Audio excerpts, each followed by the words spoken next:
De vuelta al estudio, siendo las 11 de la mañana con 47 minutos. Tenemos a nuestro invitado de todos los jueves en este segmento, que es Pablo Contreras de Juris Maule. Pablo, ¿qué tal? Buen día. Hola, muy buenos días. ¿Cómo estás? Bien, no nos vemos de la semana antepasada. Antepasada, sí, la semana pasada tuve ahí un percance. Pero hoy vamos a estar conversando sobre la recuperación de propiedades, pero en algunos casos específicos, ¿no? Sí, exacto. Vamos a hablar de una temática. Yo normalmente, cuando traigo una temática acá, es porque hay gente que ha estado consultando permanentemente. Entonces trato de que sea algo atingente, situaciones reales que le van pasando a la gente. Porque claro, podría hablar de repente de cosas muy etéreas, muy complejas que a la gente un poco les puede afectar. Pero el tema de la recuperación de propiedades, que a lo mejor hay muchas personas que les puede parecer lejano, vamos a darnos cuenta que en realidad es una situación mucho más común de lo que en realidad puede pasarnos. ¿Por qué? Porque alguien, cuando piensa en la recuperación de propiedades, puede pensar en que a alguien le tomaron una casa, que sí, es un caso. Pero hay situaciones mucho más particulares y mucho más domésticas y familiares que pueden pasar. Les voy a poner un ejemplo y muchos se van a dar cuenta y van a decir, ah, sí, esto me pasó, o le pasó a un amigo, a mi pareja, a un familiar, etc. Les voy a poner el siguiente escenario. Ustedes tienen sus padres de, no sé, ya una avanzada edad, 70, 80 años, y supongamos ellos tienen su casa, digamos que solo tienen su casa, ¿ya? Y resulta que hay algo más o menos sabido, que cuando ellos fallezcan, esa casa va a ser la herencia en el fondo de todos los hijos. Pues pensemos que hay 3 hermanos, para tratar de aterrizar un poquito el tema. Entonces, resulta que sus padres fallecen y cuando una persona fallece, y esto lo hablamos hace un par de semanas atrás, se tiene que hacer la posesión efectiva, que es este documento que se hace en el registro civil, donde se inscriben las propiedades de la persona que falleció, en el fondo la herencia que van a recibir los hijos. Pero te das cuenta, o se dan cuenta, cuando van a hacer los trámites, van al conservador a pedir los datos de la propiedad para poder en el fondo agregarlo a la posesión efectiva, que esa propiedad ya no es de sus padres. Entonces ustedes quedan medio sorprendidos porque ¿qué es lo que pasó? ¿Por qué la propiedad ya no está a nombre de los padres? Y resulta que este papá o mamá o los dos transfirieron la propiedad a uno solo de los hijos, ¿ya? Entonces, aquí hay una situación que es bien particular, porque la verdad es que muchas de las personas tienen como una idea de que los padres no pueden transferir las propiedades si no le consultan a los hijos una vez que están en una avanzada edad. Y eso no es así. Las personas son libres en el fondo, no importa la edad que tengan, para poder transferir los bienes. La única situación particular es que cuando uno llega a cierta edad, para poder hacer una escritura de compraventa y transferir una propiedad, un notario les va a pedir que acrediten que esa persona se encuentra en pleno uso de sus facultades mentales y que en el fondo no esté siendo engañada para poder hacer un acto jurídico. Pero en realidad basta con que un médico geriatra normalmente emita un certificado y diga que esa persona está en pleno uso de sus facultades mentales y que luego el notario al momento de suscribir la escritura entrevista a la persona, converse con él, si es una persona de muy avanzada edad, y le haga preguntas básicas para saber si entiende lo que está haciendo, y esa escritura se va a poder hacer. Entonces, ¿qué ocurre? Que no se requiere una autorización en nuestro país de los herederos para poder transferir o vender una propiedad. Es más, imaginémonos que esta persona no tiene una propiedad, sino que tiene 4, y transfiere las 4 propiedades a este mismo hijo en el mismo acto, el mismo día, e inclusive puede ser días antes del fallecimiento de la persona. ¿Eso es válido? En principio es perfectamente válido y no requiere este padre de ninguna autorización de nadie. Entonces, claro, bajo esta lógica, esa escritura que se hizo y posterior transferencia, en principio, es perfectamente válida. Pero, y aquí viene la situación puntual, cuando hay mucha gente que se acerca a nosotros a comentarnos esta situación y nos pregunta, pero ¿y puedo hacer algo? Sí, se puede hacer algo. ¿Y por qué se puede hacer algo? Hay que tener claro que en principio, como dijimos, este padre podía, o fue padre o madre, podían transferir este tema. Pero aquí viene la situación particular.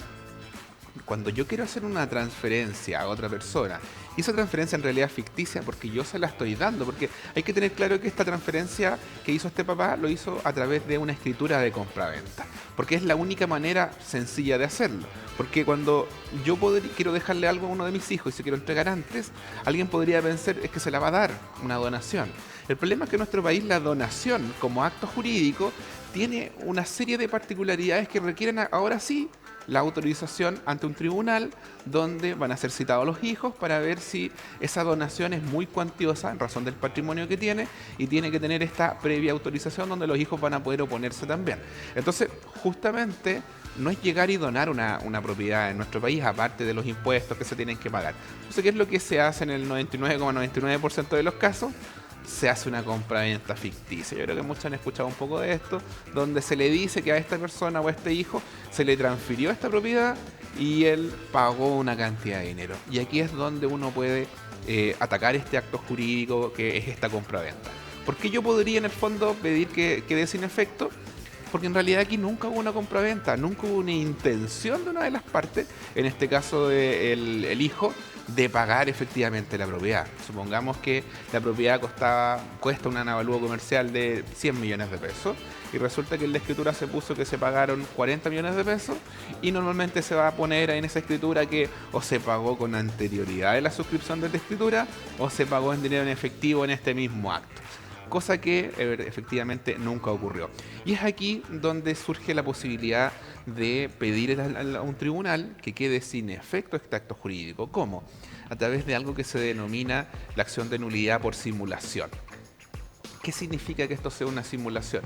Que para todos los efectos jurídicos, si nosotros vemos este documento, dice compraventa, dice que él le vendió la casa y que en este caso este hijo, esta persona, porque también no puede no necesariamente ser un hijo, puede ser una tercera persona, a lo mejor cercana, a la que le querían dejar esta casa, ¿ya? Entonces va a decir que esta persona le pagó esta cantidad de dinero, pero lo que en realidad no ocurre. Entonces tenemos un acto real, que es el simulado, que en este caso sería la compraventa. Pero hay un acto oculto detrás, que es la donación, que es esta situación en que yo en realidad le regalé la casa, no recibí ningún dinero porque yo quería dejarle la propiedad, ¿ya? Entonces, lo que se ataca es que este acto simulado escondido, que es la donación, requería de ciertas formalidades legales, que vendría siendo justamente la autorización de un tribunal para poder donar y que en realidad no se pagó ningún precio y que es falso que en el fondo se pagó un precio. Ahora bien, la situación, una vez que uno presenta una demanda de esta naturaleza, ¿qué es lo que se busca? Lo que se busca es que quede nulo este acto contrato, la propiedad vuelva a manos del original vendedor, que vendría a ser este padre o madre que hizo la transferencia, y por ende, al volver al patrimonio de este padre o madre, significa que todos los que somos herederos vamos a tener parte en esa propiedad y en el fondo, que es lo justo en el fondo, y vamos a poder el día de mañana, si queremos venderle, y cada uno recibir una porción de esta propiedad. Pero la pregunta es, ¿y cómo lo hago? ¿Cómo materializo este acto? ¿Y qué es lo que necesito yo para poder ganar un juicio de este estilo? Bueno, estos son procedimientos que igual hay que tener claro que son bastante complejos, son bastante largos, porque involucran tratar de desacreditar lo que dice una escritura pública, es decir, un documento que en principio la ley le entrega una suerte de protección de todo lo que está ahí en ese documento es real, ¿ya? Que son las declaraciones de las partes, la fecha de la suscripción de la escritura y lo que en el fondo se señaló en ese documento. ¿Y cómo poder nosotros desacreditar este acto? Bueno, normalmente la misma escritura nos va a dar indicios de este acto disimulado. Primero, como les decía, normalmente el precio que se va a pagar en esa escritura o que se va a decir que se pagó en esa escritura va a ser un valor inferior normalmente al valor que realmente tiene la propiedad. Ejemplo, propiedad de 100 millones que se compra en 20 o se compra en 30 o se compra en 40 millones, es decir, mucho menos de la mitad del precio real. El segundo hecho que va a ser muy notorio normalmente en este tipo de escritura es que va a ser entre partes relacionadas. ¿A qué me refiero con partes relacionadas? Papá e hijo que hacen una transferencia, es decir, son personas de confianza, donde normalmente no habría una compraventa, porque no es tan común, no digo que es imposible, un hijo perfectamente podría comprarle una propiedad a su padre, pero la verdad es que la experiencia nos indica que normalmente ese acto va a ser más un acto oculto de una donación, más que una compraventa misma. Y el tercer elemento es que el dinero, el cual se señaló en la escritura que se pagó, no existe un documento que acredite el pago, porque normalmente no va a haber una transferencia de dinero de estos 30 o 40 millones de pesos, no va a haber un vale vista de estos dinero, no va a haber un cheque, en el fondo va a decir que se pagó en ese mismo acto y en dinero en efectivo. Y a su vez tampoco vamos a poder acreditar que existe un depósito posterior de este padre que recibió 40 millones de pesos, porque es poco probable que esta persona haya tomado este dinero y lo haya guardado debajo del colchón. Entonces, y también normalmente este tipo de actos ocurren muy coetáneos, muy cercanos al fallecimiento de la persona. Ahora, algunos se estarán preguntando, ya, pero ¿hay un plazo para presentar esto? ¿Requiere en el fondo de alguna de algunos requisitos especiales? Y la verdad es que sí, hay un plazo. Y ese plazo va a depender de algunos factores, pero va desde los 5 hasta los 10 años. ¿Ya? Lo que ocurre es que cuando yo pueda interponer la acción de simulación, lo voy a hacer por algo que se denomina la nulidad absoluta.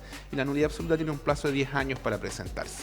Pero ¿qué ocurre? Que hay ciertas causales de la nulidad que tienen un plazo más acotado de 5 años. Eso es un tema que van a tener que abordarlo obviamente cuando tengan esta problemática y quieran acercarse a un abogado, porque es un tema bien complejo y les va a poder explicar la diferencia entre la nulidad absoluta y la nulidad relativa, pero en principio tienen que tener claro que tienen un plazo de hasta 10 años para presentar.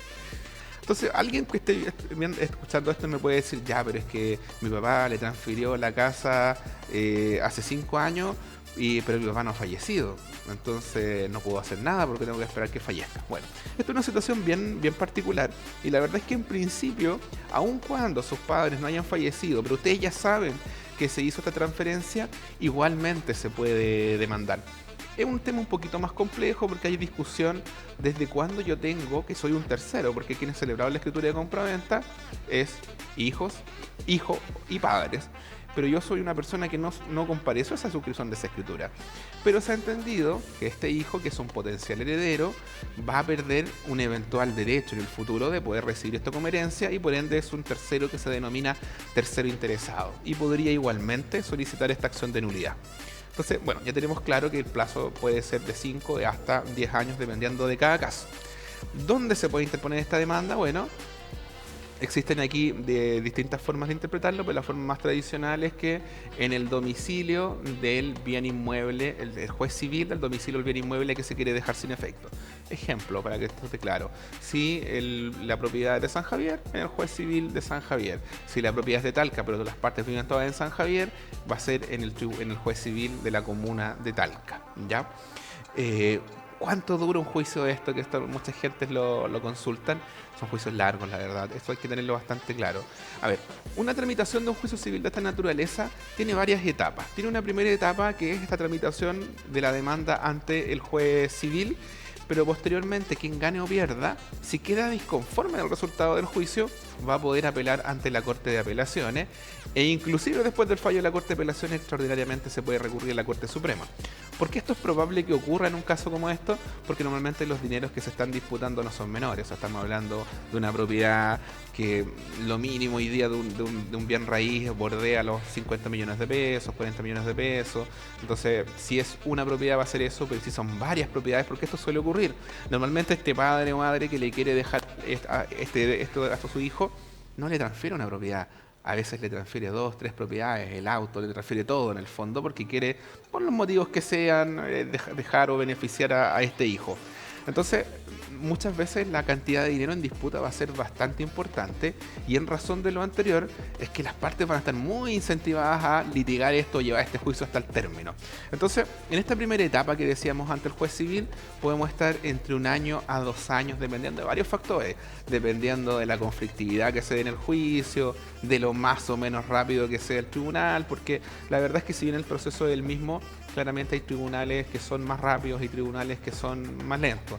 No voy a decir que determinada ciudad o determinado tribunal es más lento que otro, pero su abogado, si en algún momento les pasa esto y quieren demandar, les va a explicar que en el fondo hay tribunales que tienen una carga de trabajo más grande y por ende se demoran mucho más en resolver las cosas, ¿ya? Entonces tenemos un proceso de, pongámosle, un promedio de 1 año y medio en primera instancia. Luego de eso, si una de las partes no queda conforme y recurre a la Corte de Apelaciones, podemos tener otra cantidad de tiempo bastante importante que puede ser de hasta 1 año más en la Corte de Apelaciones, y si vamos a la Corte Suprema podemos estar entre 6 meses a 9 meses más. O sea, si sumamos todo eso estamos hablando casi de 3 a 4 años de tiempo de tramitación. Así que es un tiempo importante, pero también tienen que tener claro que lo que se discute es una cantidad de dinero también importante y es por eso que el proceso es largo. Ahora, ¿Qué tengo que tener yo para poder acreditar en el fondo estas circunstancias? Va a depender de lo que estemos alegando, pero normalmente, como ya les decía al inicio, la escritura ya nos va a dar ciertos indicios. Padre, hijo, personas relacionadas, la cantidad de dinero que se pagó, pero aquí es muy importante el hecho de tener testigos en el fondo que puedan ir a declarar a este juicio, que den cuenta de ciertas circunstancias particulares, que en el fondo aquí no hubo una compraventa. Claro, alguien me podrá decir, si es que en realidad estas personas no estuvieron presentes el día de la compraventa, entonces ¿cómo pueden ellos determinar que esto es una compraventa o no? Sí, pero muchas personas que son cercanas a la familia pueden tener claridad de que en realidad lo que realmente quiso hacer esta persona era dejarle la propiedad. ¿Y por qué lo pudo haber querido dejar? En agradecimiento que a lo mejor esta persona lo cuidó durante muchos años de su vida, o lo ayudó económicamente, y en el fondo por eso hizo esta compraventa. Algunos podemos estar de acuerdo en que a lo mejor esa suerte de gratificación puede ser adecuada, considerando que es la persona que se dedicó a los cuidados en sus últimos años de vida, pero eso no lo hace jurídicamente correcto la forma a través de una transferencia de una propiedad.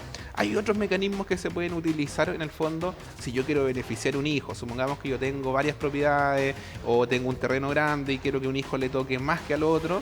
Mi recomendación no es llegar y transferir la propiedad a este hijo, porque evidentemente si los otros hijos se enteran van a querer hacer esta acción de nulidad y recuperar la propiedad. ¿Qué es lo que se puede hacer? Que el consejo que yo les puedo dar si ustedes quieren beneficiar a uno de los hijos por sobre el otro, dado la ayuda que les brindó, hacer un testamento.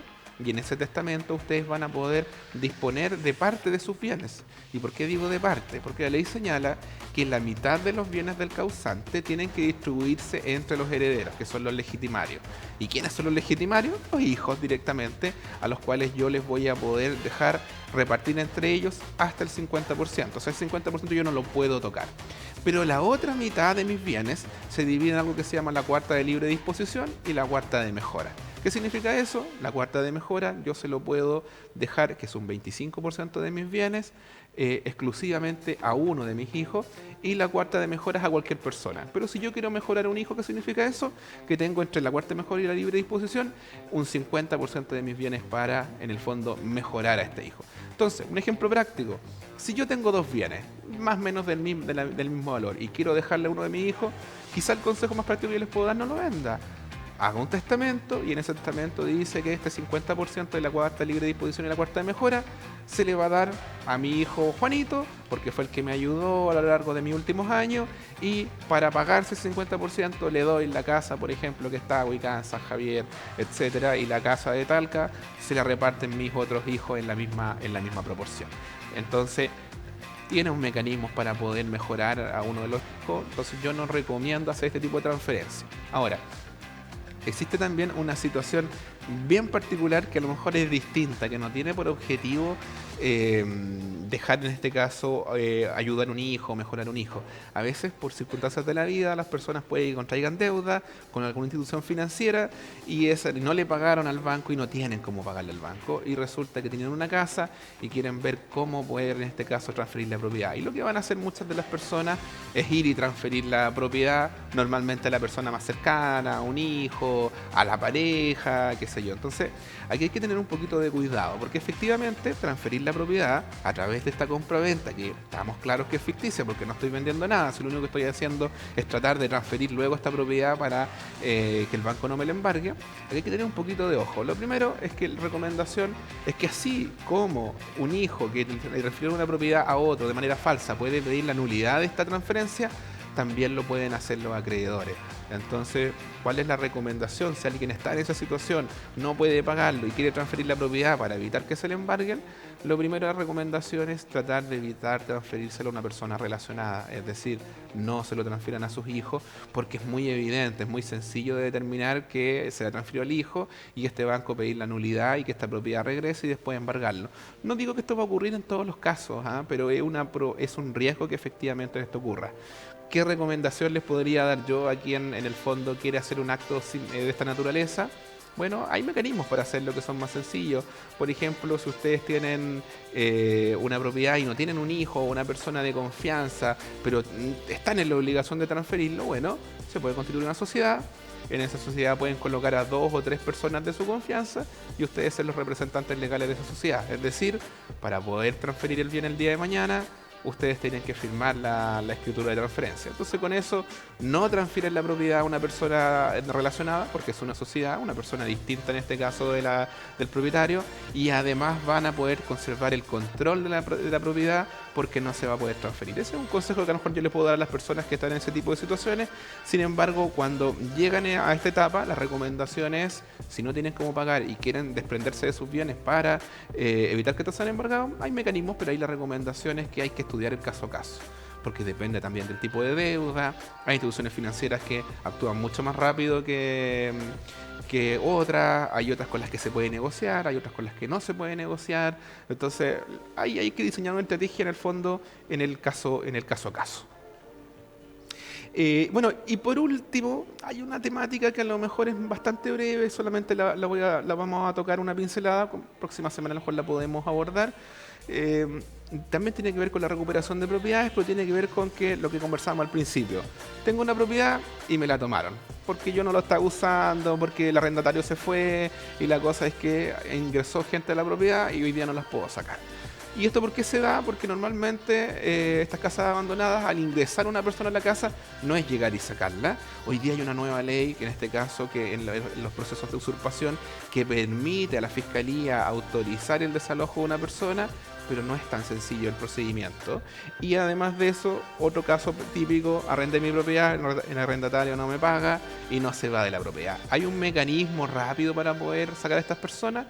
La verdad es que sí, hay un procedimiento que se llama el procedimiento especial monitorio, en el cual si yo tengo una propiedad, soy el dueño y me tomaron una casa, yo puedo pedirle al juez que en un plazo de 10 días se les dé una orden de desalojo a esas personas.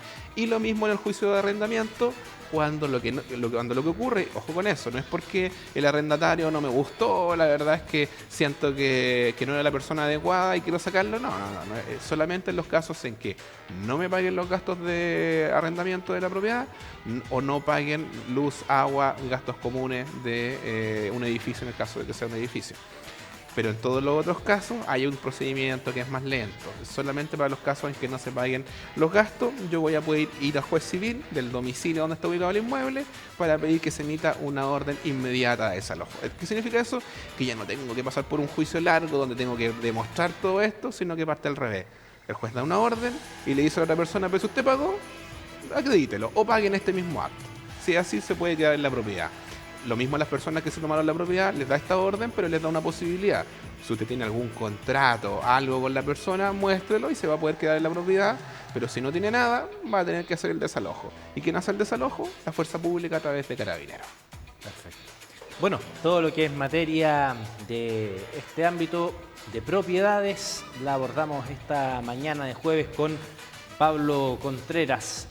www.jurismaule.cl, esa es la página web donde se puede agendar una hora de atención de esta temática u otras también con parte del equipo jurídico de Jurismaule.